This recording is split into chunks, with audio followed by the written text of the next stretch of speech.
Hello दोस्तों, आप सबका हैप्पी एजुकेशन पर स्वागत। आज लगभग आपके एग्जाम बच गए हैं, 3-4 दिन रह गए एग्जाम के। तो मैं सोच रहा हूँ कि अधिक से अधिक आप सबको क्वेश्चन करा दीजिए जिससे आपके जितने भी डाउट्स हैं सब क्लियर हो जाए। ठीक है? तो आज फिर टॉप 5 का अगला सीरीज है हमारा। पहला क्वेश्चन इसमें है कि वह द्विघात समीकरण को इंग्लिश में कहते हैं क्वाड्रेटिक इक्वेशन। जो इंग्लिश मीडियम वाले हैं उनकी बताते चलेंगे। लिखा हुआ द्विघात समीकरण ज्ञात करें जिसके मूल 2 प्लस रूट 3 और 2 माइनस मूल मतलब रूट। रूट का मतलब मान लेते हैं सॉल्यूशन यहाँ पे चालू कर रहे हैं।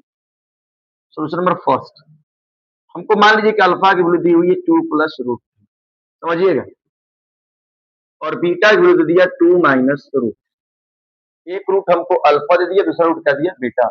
हमसे बोला कि द्विघात समीकरण ज्ञात करें, तो क्वाड्रेटिक इक्वेशन लिखने का फॉर्मूला होता है एक्स स्क्वायर ब्रैकेट के अंदर alpha plus beta into x plus alpha into beta, यही होता है हमारा। ठीक है? आप क्या करेंगे, पहले अल्फा प्लस बीटा और अल्फा इंटू बीटा निकाल ही लीजिए, निकाल के बस पुट कीजिए। मैं क्या कर रहा हूँ, आपको यहाँ निकाल के दिखा दे रहा हूँ। अगर आप अल्फा प्लस बीटा निकाल लेंगे, यानी अल्फा प्लस बीटा कैसे निकालेंगे, अल्फा की वैल्यू 2 प्लस रूट 3 और बीटा की वैल्यू 2 माइनस रूट 3। ठीक है, माइनस रूट 3 से प्लस रूट 3 खत्म हो गया, यानी अल्फा प्लस बीटा की वैल्यू कितना आ गया 4। ठीक है, ऐसे हम अल्फा इंटू बीटा भी निकाल लेते हैं, हमको निकालना है। अल्फा की वैल्यू है 2 प्लस रूट 3 और बीटा की वैल्यू है 2 माइनस रूट। जब मल्टीप्लाई करेंगे तो 2 का स्क्वायर कितना हो जाएगा, ये फॉर्मूला आप जानते हो, अलजेब्रा फॉर्मूला है ए प्लस बी इंटू ए माइनस बी। ए प्लस बी इंटू ए माइनस बी बराबर होता है ए स्क्वायर माइनस बी स्क्वायर। अब देखिए आप इसे सॉल्व कर सकते हैं, 2 प्लस रूट 3 और ब्रैकेट में 2 माइनस रूट 3 लिखा है, तो 2 का स्क्वायर 4 माइनस रूट 3 का स्क्वायर 3। 4 में से 3 घटाएंगे कितना बच जाएगा 1। देखिए हमको चाहिए था अल्फा प्लस बीटा और अल्फा इंटू बीटा, मैं दोनों निकाल लिया, बस खाली इसे यहाँ पुट कर दीजिए।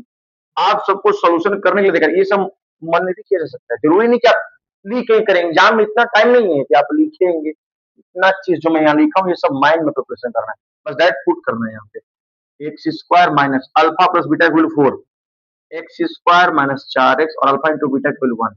इस प्रश्न का उत्तर है। देख रहे कितना आसान है। और क्वेश्चन नंबर 2 पे आते हैं। कंसेप्ट है, थोड़ा बहुत आपको बताते हुए कंसेप्ट को क्वेश्चन चलेंगे, लेकिन इसमें फॉर्मूला है। अभी प्रूफ नहीं बताएंगे कैसे आता है, लेकिन आपको प्रूफ जानना भी नहीं है अभी, क्योंकि एग्जाम पास में है। अब लगेंगे प्रूफ सीखने तो फिर टाइम लग जाएगा। देखिए आपको लिखा है कि एक triangle ABC, question number 2। Triangle ABC का अंतः केंद्र को बोलते हैं इन सेंटर। ठीक है, अंतः केंद्र वो है यदि एंगल ए बराबर 60 डिग्री दिया हो, एंगल बीओसी का मान है। मैं लिख रहा हूँ फॉर्मूला।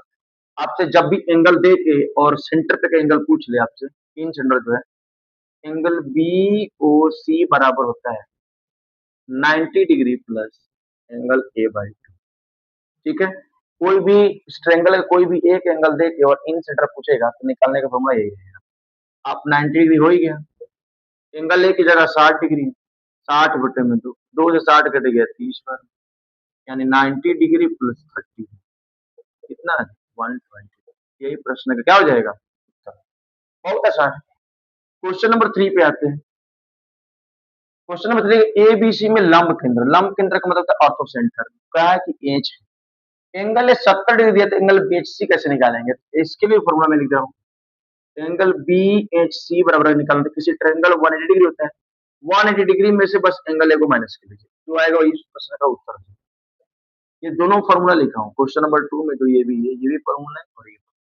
आपसे जब भी ऑर्थो सेंटर पूछेगा तो ऐसे निकालेंगे, और इन सेंटर पूछेगा तो ऐसे निकालेंगे। एंगल बीएससी निकालेंगे तो 180 डिग्री में से सिर्फ 70 डिग्री को क्या करेंगे, घटा देंगे 110 डिग्री इस प्रश्न का। ठीक है, अब आइए क्वेश्चन नंबर हम 4 पर आते हैं। 4 भी अपने आप में इंपॉर्टेंट, सब फॉर्मूला बेस्ड क्वेश्चन कराने, क्योंकि आपको एज इट इज ऐसी फॉर्मूला क्वेश्चन आएंगे, आप सॉल्व कर लेंगे। ठीक है, लिखा है कि एक समबाहु त्रिभुज का क्षेत्रफल, क्वेश्चन नंबर 4। एक समबाहु त्रिभुज को इंग्लिश में कहते हैं इक्विलेटरल। ठीक है, समबाहु त्रिभुज क्षेत्रफल मतलब एरिया दिया है 400√3 वर्ग सेंटीमीटर। इसका परिमाप क्या होगा, पहले तो आपको याद होना चाहिए कि एरिया ऑफ इक्विलेटरल। देखिए क्वेश्चन 4 में आप समबाहु त्रिभुज का क्षेत्रफल का फॉर्मूला जानते हैं, यानी एरिया बराबर होता है √3/4 इंटू एज। ठीक है, अब क्वेश्चन में एरिया गिवन है। एक बात जान लीजिए कि जब भी अगर आप मेंसुरेशन करते हैं, वॉल्यूम सरफेस एरिया क्वेश्चन करते हैं, अब जो दिया है फॉर्मूला उसी का अप्लाई करना है, उसका जो पूछेगा अपने आप से निकल जाएगा। हमें एरिया दिया, फॉर्मूला हम एरिया का लगाएंगे। एरिया ऑलरेडी क्वेश्चन में गिवन है, 400 रूट 3 बराबर हो जाएगा रूट 3/4 इंटू ए। ठीक है, रूट 3 से रूट 3 क्या हो जाएगा, कैंसिल हो जाएगा। जब यहाँ से ए स्क्वायर निकालेंगे, ए स्क्वायर की वैल्यू आ जाएगी 4 का मल्टीप्लाई करेंगे तो 1600 हो जाएगा। जब आप यहाँ से ए की वैल्यू निकालेंगे तो 16 का तो वर्गमूल 4 होता है, 2 गुजरे तो 1 गुजरेगा ली, यानी यहाँ से अगर साइड निकालेंगे, ए का मतलब क्या, साइड, सेंटीमीटर में तो आप लिख सकते हैं 40 सेंटीमीटर, मैंने हमारा साइड निकल गया। हमसे पूछा क्या, पेरीमीटर पूछा है।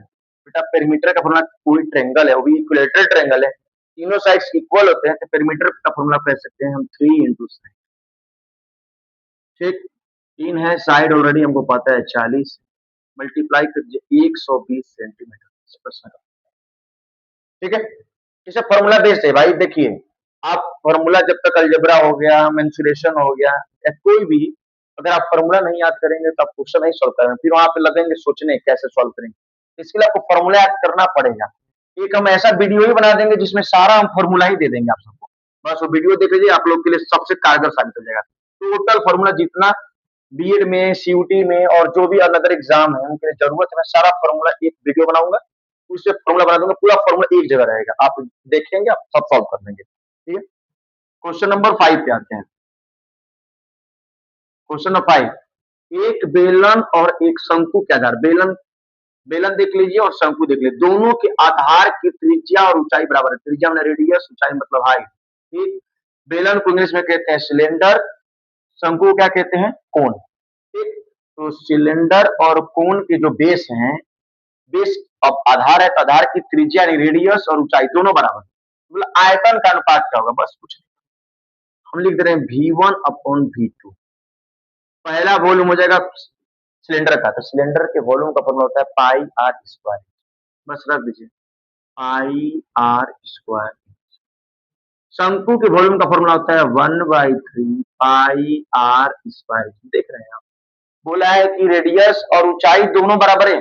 ये बेटा पाई से पाई कट गया, रेडियस से रेडियस कट गया, ऊंचाई से ऊंचाई हो गया, कुल कट गया, 3 नीचे चला जाएगा ऊपर, यानी क्या बचेगा 3/1, यानी जो वॉल्यूम का रेशियो आएगा 3 रेशियो। यही प्रश्न है, क्या हो जाएगा, देखिए कितना इंपॉर्टेंट फॉर्मूला। तो फॉर्मूला आप याद करिए, question as it is solve हो जाएंगे आपसे। धन्यवाद।